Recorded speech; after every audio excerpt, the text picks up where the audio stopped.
We're giving you the insider information that nobody else gets. So, hello.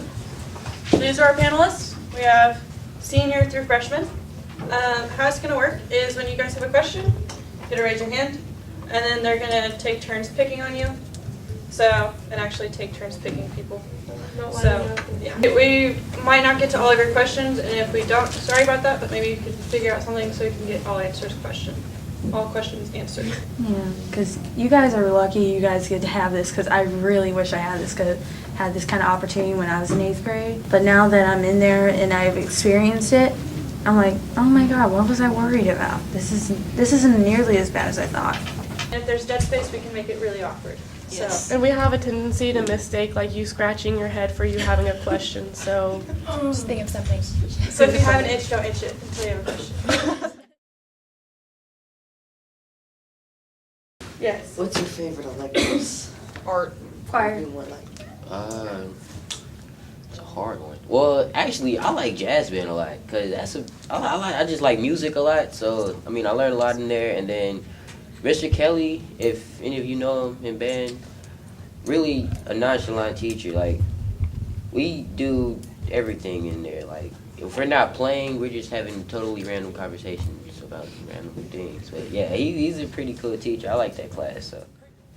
We have several different art teachers depending on what direction you take it. I think when I was a freshman, it was Miss McPherson who was it still is? Yeah. Well, she is some of it. She is like the media art.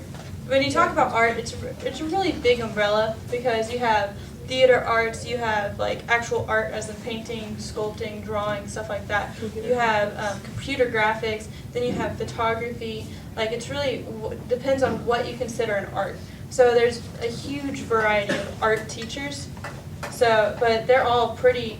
They know what they're talking about, and they're good resources for you. Okay, is there like more options or better classes? Like, There are a lot of options for classes.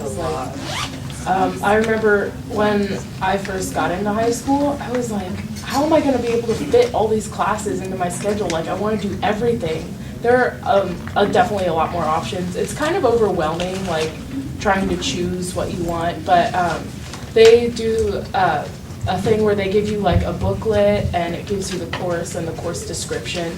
And so it'll really help you narrow down your choices, but yeah, there are a lot of them. And if you take classes that you really enjoy, you're going to find friends that you never thought would be your friend.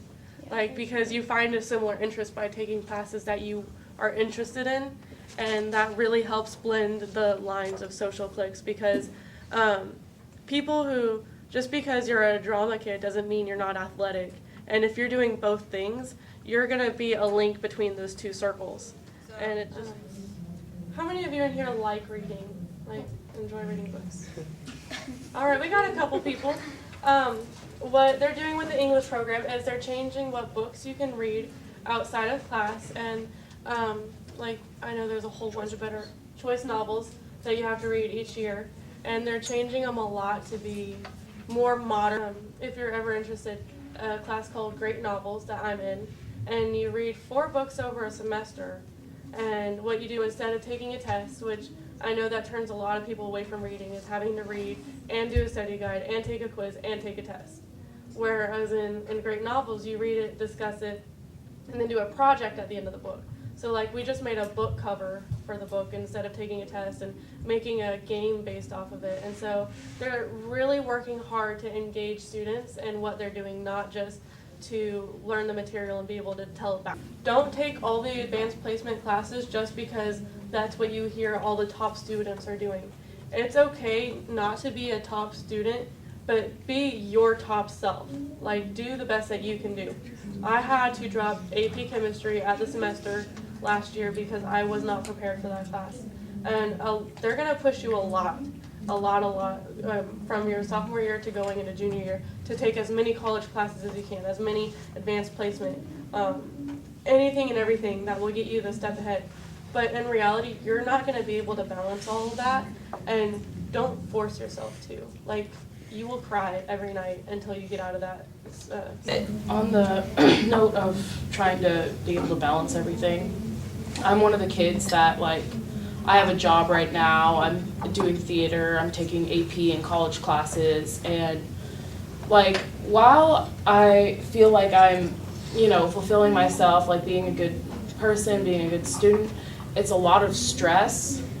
And if you're not ready to handle a lot of stress, like there are some times when I think about all the stuff that I have to do, and I get so overwhelmed that I'm just like, I'm just gonna go take a nap instead. Because, and especially if you're a procrastinator, like, don't put that on yourself. Don't try to live up to other people's expectations of you. Just like, don't stress yourself out too much. Like, it's really important to have fun in high school and do what you love. If you're one of those people who can handle that, then that is definitely a course for you to take. But if you can't handle that much on your plate at once, definitely try easing off a little bit. Like, don't just take the easy classes, but get a good mix of easy classes and hard classes so you stay engaged, but you're not over. It's okay to say, like, this is really overwhelming, let me take a 5-minute break. But make sure you stick to those 5 minutes, not 10 minutes, not 15, not, oh, I'm gonna take a nap, oh, I'm gonna go eat dinner, oh, look, it's 9 o'clock, I should really get to bed so I can be on the right foot tomorrow. No, you have to stick to doing your homework. My thing is, like, I'll be like, all right, I'll get back going at 6:30. It'll be like 6:32. All right, guess I'm waiting until 6:45. I will tell you guys, use your agendas. I know, like, right now, I don't know if they check agendas still, but in middle school, I did not use it at all. I won't even lie. First day of school, you get it, and then it went away somewhere for the rest of the year. But in high school, it helps so much if you use your agenda. Like, especially with block scheduling, because say you have, a purple day Monday or Friday, you won't have that class again until Wednesday, potentially. So Wednesday you go to school and you're like, oh my gosh, I can't remember what I had last Friday. So it helps a lot if you use your agenda. The bonus of having a block scheduling is you do have that extra day, but don't count on it because procrastination will bite you in the butt once you get into high school because literally it has sent high schoolers into hysterics if they don't stay caught up on their homework. So just procrastination's bad, but everyone does it. Try not to. Break that habit early. Freshman year and sophomore year is comparatively very light workload. So if you get in the habit of making yourself do your homework, it only takes 2 weeks to form a habit. So for 2 weeks you can sit down and do your homework till it's all done right after school. You're good to go. Just set that habit in early, and then when junior year hits you, which is gonna be the worst, it'll just be habit. Like, it won't be so bad. Come into high school is, there really isn't second chances. You can get it done on time, or you're gonna get the 50% that is in the student handbook. And if you have a late assignment, it will be 50% off. So you automatically get an F just from a late assignment. So Even if it's just, I left it in my locker, can I get it to you after class? That's 50% off right there. If you don't have it to turn in, it is late. And when you miss a day, it's your job to come and ask the teacher what you missed, because they will not get you caught up in everything. So They'll be there to help you, but they're not going to have everything printed off in a little paper clip, just here's your makeup work. You have to go up to them, if you give them, except for Mr. Briggs. If you go up to them, if you know you're going to be gone, I was gone for a week in September, say, hey, I'm going to be gone for a week, can I start working on that work now so I can have it to turn into you by the time I get back? Stuff like that. Or if you're sick, say, I missed this class, what can I make up?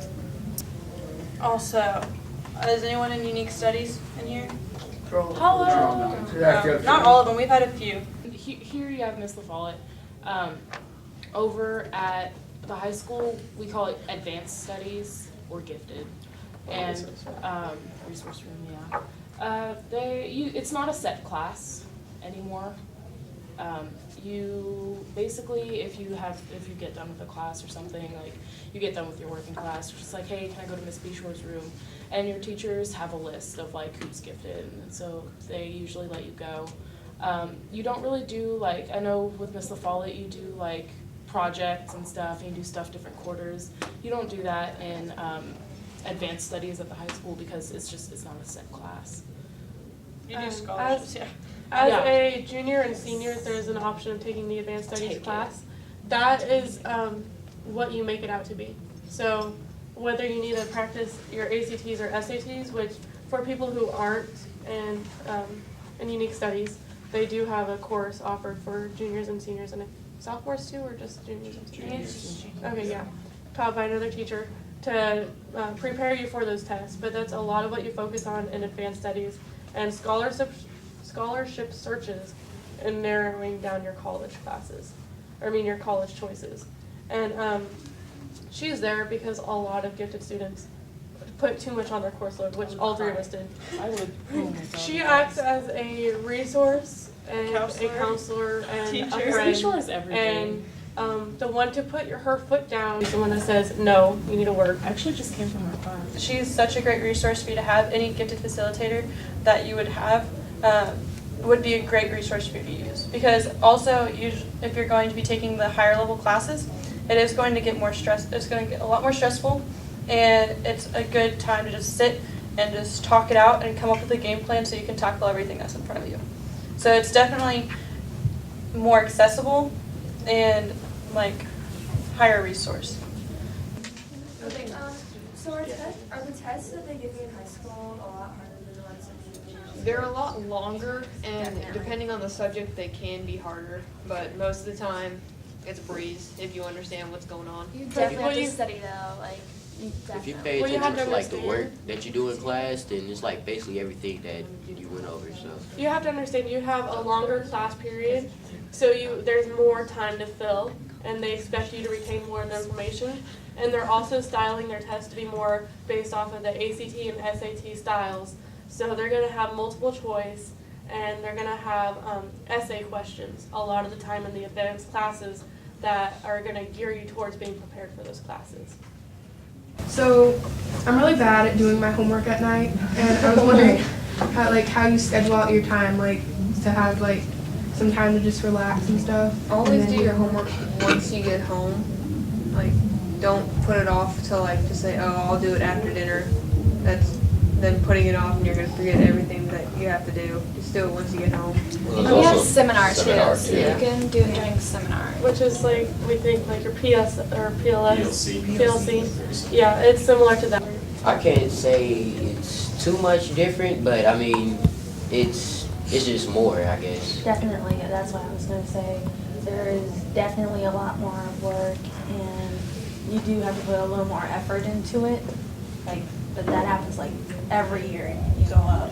Yeah, basically. If you pay attention and like just ask the teacher, like if you're having problems, you'll get the work done. Seriously, You'll- don't be you'll get afraid. it I have done. trouble with that, and I regret it. What's the workload like? Depends on the class. Depends on the year. As you progress in high school, the workload increases, especially your junior year, which is when you'll typically take chemistry, which is a lot of work. And if you decide to take AP history, that'll be a lot of work. And then you can start taking college classes, usually, sometimes your sophomore year, but usually your junior and senior year, which tend to be more work. What is the difference between middle school PE to school PE? Well, We don't wear uniforms. freshman year, like it's split up, boys Yeah, and girls. So. and all you really need to wear is like t-shirts and shorts or sweatpants. He doesn't and care tennis shoes. as long as it's like purple, white, black, you know. When you first go into freshman PE, it's not too different. I think now they've incorporated freshman PE with health, and instead of it being freshman PE and then health, PE 2 and health.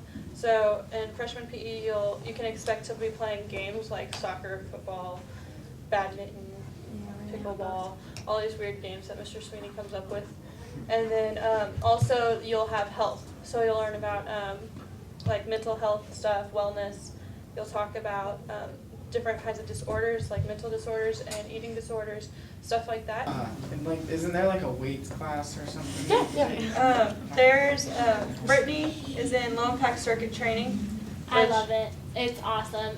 Miss Weaver teaches it. I don't know, freshman girls last year, I believe, had it. Yeah. Apparently. And so a lot of people don't like her, but my thing is, if I have to change and I have to go to PE class, like I better be getting a good workout. But low impact, no, it's really good. We do a lot of weight training, but it's easy. It's not It's like light weight training. Like you do pedometer work, you do like ab Zumba, workouts, yoga. mat work. Yeah. There's so it's also just strength and conditioning. Then athletic development. Athletic development. If you are a serious athlete, that is a class for you because you have it instead of it's in the normal block scheduling, but it takes up 2 blocks. It's your last class every single day for an hour and a half. You run, you lift weights, you do you max out like once a month. You'll max out every single muscle group. We do different ab videos, so we make sure we're getting a good ab workout. But then also there's strength and conditioning 1 and 2. So it's just one of those classes that you meet every other day. But if you want the best workout you can get, it would be, for an athlete, it would be athletic development. Or if you just want a good workout to stay in shape and get toned, it would be like low impact circuitry. You do get to do actual games, but as you get into like, after about PE2, you start doing more of lifting weights and actual workouts, not so much of playing. Yep. Is it harder when the teacher teaches like, I don't remember what it's called, but like the French teacher does it? Ideal. It's like a classroom-wide Skype. You use it there. There's 2 cameras in the room, one for the forward and one for the back. And you're mostly looking from the forward camera.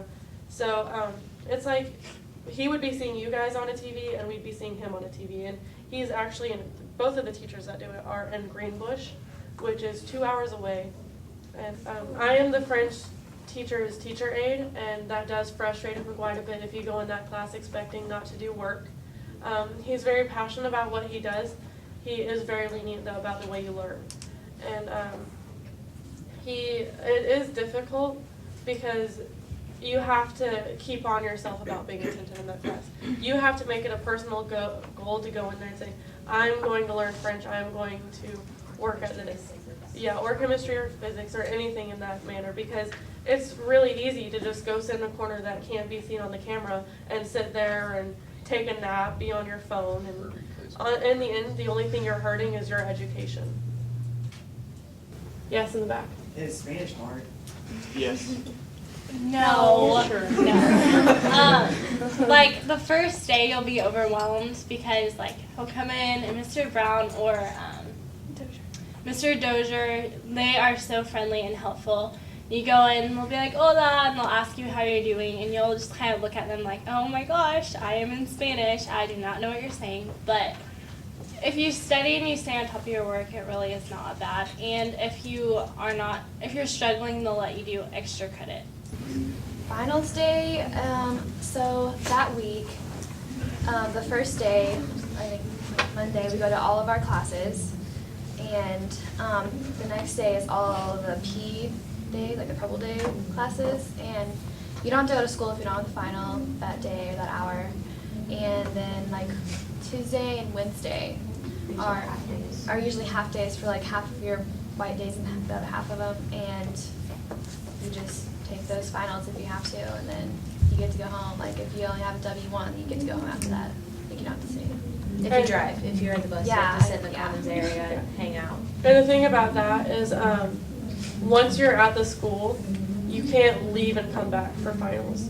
Like if on the purple days, if you have a final P1 and P3, you can't go to P1, leave during P2, and come back for P3. You have to stay P1, P2, and P3. And whereas if you only have finals P3 and P4, you don't have to show up until third block. So it's really just about how well you do in that class. One more question? How's the lunch? Is it It's the same. We have exactly the same lunch. They just give us more options each day. Like we have a salad bar now. Does that cover the question? It's the same lunch. Okay. I knew you had one. You were dying to ask. Do they sell Bosco steaks? Sometimes. Yeah. They sell them sometimes. They used to be everybody's favorite lunch option, but since companies changed, we don't have them on the menu for a meal, but they are available occasionally, and they go quickly. I think those are good. Go ahead. How much variety is the fruits and vegetables at lunch? It depends on the kind of There's depends on more the like day. apples and stuff. Yeah, Every there's now and always again we'll apples. get grapes, but that's about it. I like the There's pineapple like pears. peaches and One time they gave us mandarin oranges, pineapples, and marshmallows, and that made me happy. We have a lot of vegetables too. Like we have celery, and then they give us bell peppers and broccoli. Yeah, they give The us salad is good. They give us like croutons, bacon bits, sunflower seeds. Yeah. The salad bar is really good. No. As much as we So love like, what grade do you get to when you can leave school to go get lunch? Or You can do that when you have a car, but you have to be called out by your Well, parent. it can actually, if you get called out for lunch, they're not going to excuse it as an excuse. So like you have to have an excuse, like a doctor. We're not encouraging you to lie, but I mean, If you that's want what to it eat is. lunch out of school, and you should schedule a doctor appointment around 3rd block. Because that's lunch hour, and if you want to eat out of school, that's the best way to do it, is if you have a doctor's appointment. You have to bring back a doctor's note. Yeah. We don't have off-campus lunch. So. Yeah. Does all like the grades eat lunch together, or? It just depends on like if there's Yeah. first, second, and third lunch. It just depends on what class you have at that time. But yeah, there's each grade and each lunch. For lunch, at your lunch line, you all line up against the wall and they tell you who goes in one by one, right? Don't do that in high school. We have a big entrance. And you What just it is it's kind of like a really, it's like a garage door. It's like a garage door opener kind of thing. And there's the 2 walls, and so what typically happens is you find the freshmen lining up on the 2 walls, which leaves a wide open path for upperclassmen just to walk right on in. So, if you want to avoid being laughed at. Here's the deal. In high school, we mob the entrance of the door. There's only one teacher there making sure that everybody goes in when they're supposed to. But if you line up against the wall on the first day, in the first 2 days, it'll be worse. All the upperclassmen will pick on you for the next month. The seniors, the upperclassmen may cut you in line, but there are ways to get around it. Be like, hey, Mr. Conrad, that's a nice tie you got on today. Or like, wear school spirit and be like, hey, I wore my Piper shirt for the game tonight. And Go on in. Recommendation. Give yourselves 3. You didn't count them. Like the teachers in front of the lunch line, they can be bribed with your school spirit. Like Mr. Conrad, if it's him, compliment like his his tie. tie. He Tell will let him you like in. his If you ever want to be one of the seniors who cuts in line, you have to pay your dues as a freshman and as a sophomore, a little bit, not as much, but like When you hit junior year, you are golden. yeah, we're not that. It's not to be mean, it's not to be hurtful, it's not to like punish you guys. It's The just way it works Seniority. is the seniors always cut the freshmen. So when you're seniors, if you want to cut the freshmen, You have to pay you your really dues. cut, be cut. Yep. Going off of lunch and seniors cutting you, okay, I'm going to be straight up with you guys. It's going to happen. We will. Okay? It's going to happen. My freshman year, I remember I was like, what are you doing? Like, you're cutting me. Like, my senior cheerleaders that I was on the team with, be like, sorry, Brittany, you're a freshman. I'm going to have to step in front of you. And you're just, like, standing there, like, what in the world? Okay, I am a cool freshman. There are no cool freshmen. Okay, you are going to get that. It's just like individual status. Hey, you're my freshman buddy, but then they're with other freshmen, and you're like, I'm gonna cut all of you. They always blame the freshmen. But the thing Like is, if something wrong happens, they're like, it was a freshman. And we're like, okay.